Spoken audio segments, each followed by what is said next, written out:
Hola, soy una IA y les doy la bienvenida a nuestro análisis de hoy. Tenemos sobre la mesa un tema que, bueno, es increíblemente común para cualquiera que tenga un perro, la cojera. Uf, sí, el pan de cada día en la clínica. Totalmente. Y para guiarnos vamos a usar dos fuentes principales. El libro Síndromes clínicos en caninos y felinos, algoritmos, y un manual de semiología del aparato locomotor. Eso sí, una aclaración importante antes de empezar. Siempre es bueno hacerla. Lo que vamos a conversar es una excelente herramienta de repaso, pero de ninguna manera reemplaza la lectura y el estudio del material completo. Es una guía, no un atajo. Exacto. Es para conectar las ideas. Nuestra misión hoy es ir más allá del simple «le duele la pata». Queremos entender ese proceso casi detectivesco que sigue un veterinario para encontrar la causa real. Me encanta esa analogía del detective, porque es exactamente así. Y nos vamos a centrar en el miembro anterior, en la pata delantera. Pero, para llegar ahí, primero hay que entender cómo se empieza a resolver el misterio desde cero. Claro, no puede saltar al final. Una cojera no es un diagnóstico, es una pista, es el punto de partida. Y el primer paso es la semiología, que es, digamos, el arte de interpretar los signos. Ok, vamos a desempacar eso. Me imagino la escena, llega un perro a la consulta, cojeando. Mi primer instinto sería, no sé, agacharme y tocarle la pata que levanta. Y sería un error muy común. Sí. Te estaría saltando pasos cruciales. Antes de ponerle una mano encima al paciente, observas. Y lo primero es clasificar lo que ves. La claudicación, que es el término técnico, se clasifica en 4 grados. Para medir la intensidad, supongo. El grado 2 ya es moderado, se hace evidente cuando el perro trota. Y me imagino que los grados 3 y 4 ya son los más obvios, ¿no? Sí, claro. El grado 3 es una cojera intensa. El perro cojea mucho. Pero, y esto es importante, todavía apoya la pata. Aunque sea un poquito. Aunque sea un instante. En el grado 4, en cambio, no hay apoyo. 0. La pata va en el aire. Y esa simple escala ya te dice mucho sobre la magnitud del dolor. Entiendo, tiene mucho sentido esa escala, pero me pregunto, ¿no puede ser un poco subjetiva? O sea, ¿cómo se distingue un grado 1 muy sutil de un perro que, no sé, simplemente está un poco cansado? Esa es una excelente pregunta. Ahí entra el ojo clínico. La experiencia. La experiencia, exacto. Buscas consistencia. Lo hace en cada paso. Empeora al trotar, pero sobre todo miras el panorama completo. Y por eso, el siguiente paso no es tocar la pata. ¿Cuál es? Hablar con el dueño y examinar al perro quieto, en estación. Hablemos de ese examen en estación. Las fuentes mencionan los aplomos. ¿Suena a construcción, a arquitectura? Y no es una mala analogía, para nada. Los aplomos son la postura del animal, cómo se alinean sus patas para soportar el peso. Son como las columnas de un edificio. Y esas columnas no son todas iguales, ¿verdad? Para nada. En los perros, el 60% del peso cae en los miembros anteriores. En los de delante. Sí, funcionan como amortiguadores. El 40% restante recae en los posteriores, que son el motor, los que dan el impulso. Y aquí es donde se pone muy interesante. Los manuales hablan de desviaciones, varo y valgo. Para simplificarlo, varo sería como tener las piernas arqueadas, tipo vaquero. Es la analogía perfecta. Exacto. Y valgo sería lo contrario. Las rodillas juntas. Las famosas rodillas juntas. Y te puedes imaginar por qué esto es un problema, ¿no? Claro, el peso no se distribuye bien. Para nada. Si las columnas no son rectas, ciertas partes de las articulaciones reciben un estrés brutal día tras día. Es una bomba de tiempo para tener lesiones. Bien, ya lo observamos cojear, lo vimos parado. Ahora toca el examen en movimiento. Y aquí las fuentes dicen algo que me pareció fascinante. La clave no está en mirar la pata que duele, No, sino en mirar la cabeza. parece raro, ¿verdad? Pero es uno de los signos más fiables que tenemos. Es un mecanismo de protección. El perro usa su cabeza y cuello como un contrapeso. Para quitarse carga de encima. Exacto. Es como cuando uno camina con una piedrita en el zapato. Inconscientemente mueves todo el cuerpo para pisar más suave de ese lado. Ok, entonces, ¿cómo funciona? ¿Cómo sé si el problema está adelante o atrás solo mirando la cabeza? Es un movimiento rítmico.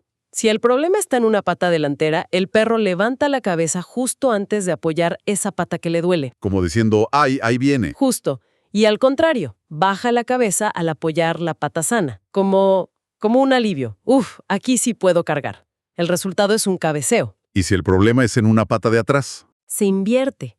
Baja la cabeza justo antes de apoyar la pata mala para tirar el centro de gravedad hacia adelante y alivianar el tren posterior. Ese cabeceo es una pista de oro. De acuerdo. El cabeceo nos dijo que el problema está adelante. Ahora sí, después de todo este preámbulo, podemos por fin examinar la pata. Ahora sí, pero no de cualquier manera.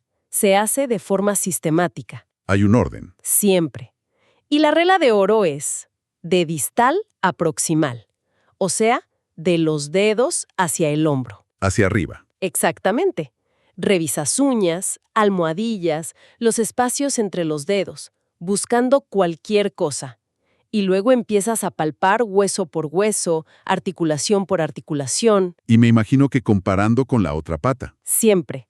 La comparación es lo que te permite detectar diferencias sutiles, hinchazón, temperatura, dolor.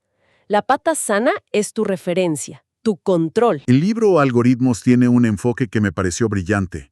Organiza las causas según la edad y la raza. Es una guía fantástica, sí. Empecemos por un grupo de alto riesgo. Los cachorros de razas grandes. Uf, sí, son un mundo aparte. En ellos, la mayoría de los problemas aparecen en los picos de crecimiento. Y en la pata delantera, los puntos calientes son el codo y el hombro. Ok, y si la cojera aparece de a poco, de forma progresiva. De forma insidiosa, sí. Ahí tenemos dos grandes sospechosos. El primero que se menciona es la osteocondritis disecante de hombro. La palabra disecante suena... Suena fuerte. Lo es. Disecar significa separar. Lo que pasa es que un trozo del cartílago de la cabeza del húmero se desprende. Se queda como una solapa suelta dentro de la articulación. Y eso causa dolor, claro. Muchísimo. El signo clave es un dolor muy agudo cuando le extiendes el hombro hacia adelante. Y con el tiempo, ves una atrofia muy clara de los músculos de la escápula. El segundo sospechoso en este grupo es la displasia de codo. Pero entiendo que no es una sola enfermedad, ¿verdad? Correcto. Displasia de codo es más bien un término paraguas. Que engloba varias cosas. Exacto. Son varias condiciones donde las tres piezas del codo no encajan perfecto. Imagínalo como un mueble mal ensamblado. Hay juego entre las partes. Y eso genera inestabilidad y dolor. Y a la larga, artrosis. El perro suele tener una cojera en frío, que es peor después del reposo. Y a menudo caminan con el codo un poquito hacia afuera. ¿Y dentro de ese mueble mal ensamblado hay problemas específicos? Se mencionan el PANU y el PCF. Esos son los acrónimos. Depende de qué pieza del rompecabezas está fallando. El PANU, o proceso anconio no unido, es típico del ovejero alemán, por ejemplo. Ajá. ¿Y el PCF, o proceso coronoides fragmentado, se ve más en Rottweilers o labradores? Pero el resultado final es el mismo. Un codo doloroso e inestable. Eso cubre los problemas lentos. Pero, ¿y si un cachorro de estos de repente empieza a cojear muchísimo, de un día para el otro? Si la aparición es abrupta, pensamos en otras cosas. Una muy particular es la panosteitis. Y lo más característico de esta enfermedad, la palabra clave aquí, es que es migratoria. Migratoria. ¿Quieres decir que se mueve de una pata a otra? Exactamente. Eso debe volver locos a los dueños. Absolutamente. Llegan pensando que el perro se torció la pata izquierda. Le das tratamiento, mejora, y a las 2 semanas vuelven porque ahora cojea de la pata trasera derecha. Creen que su perro es increíblemente torpe. Claro.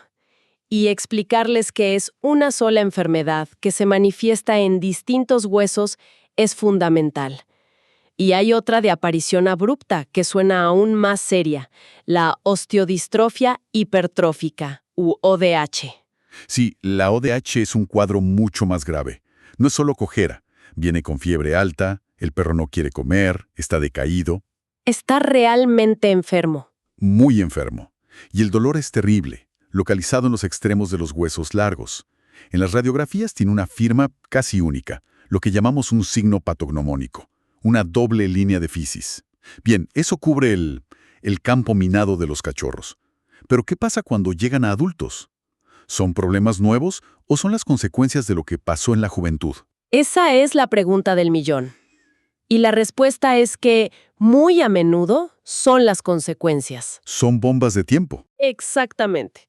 Cuando vemos a un perro adulto con una cojera crónica, la causa número 1 es la enfermedad degenerativa articular, la artrosis. Y esa artrosis no aparece de la nada, ¿cierto? Casi nunca.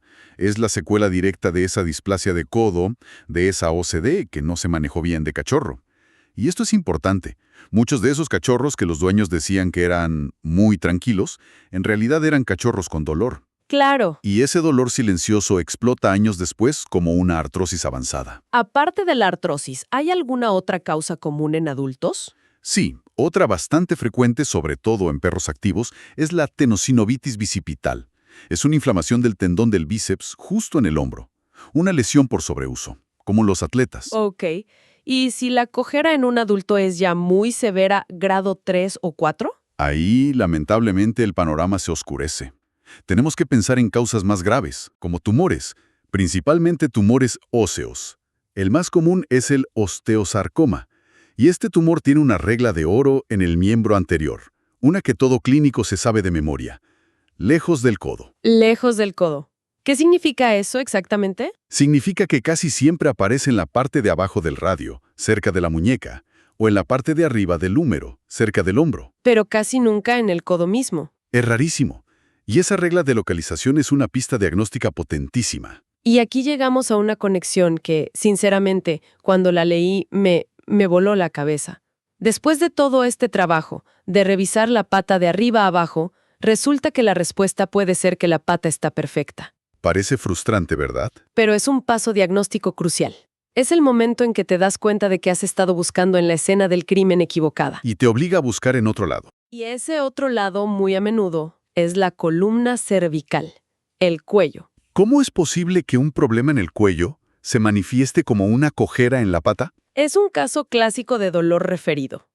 Todo el cableado, todos los nervios que van a la pata, salen del cuello. Si tienes una hernia de disco o un tumor ahí que comprime uno de esos nervios... La señal de error llega desde el cuello. Exacto. Pero el cerebro la interpreta como si el dolor viniera de la pata. La pata es solo la víctima. El culpable está en el cuello. Entonces, ¿qué nos llevamos de todo esto? Que una simple cojera es la punta de un iceberg. De uno gigantesco. El diagnóstico no es adivinación. Es un proceso lógico, deductivo, que empieza con mirar de lejos y se va acotando con pistas como la edad, la raza, el cabeceo, hasta llegar a las pruebas. Exactamente. No se trata solo de saber qué duele, sino de entender toda la cadena de porqués. La clave es el abordaje metódico. No hay atajos. Cada paso te acerca a la causa real. Y para terminar, les dejamos una idea para reflexionar. Hemos hablado de un proceso que todavía tiene mucho de arte, de observación, pero ¿cómo creen que las nuevas tecnologías, como una resonancia magnética en 3D o el análisis de la marcha con plataformas de presión, cambiarán la forma en que entendemos una cojera, transformándola de un arte de interpretación a una ciencia de datos increíblemente precisos?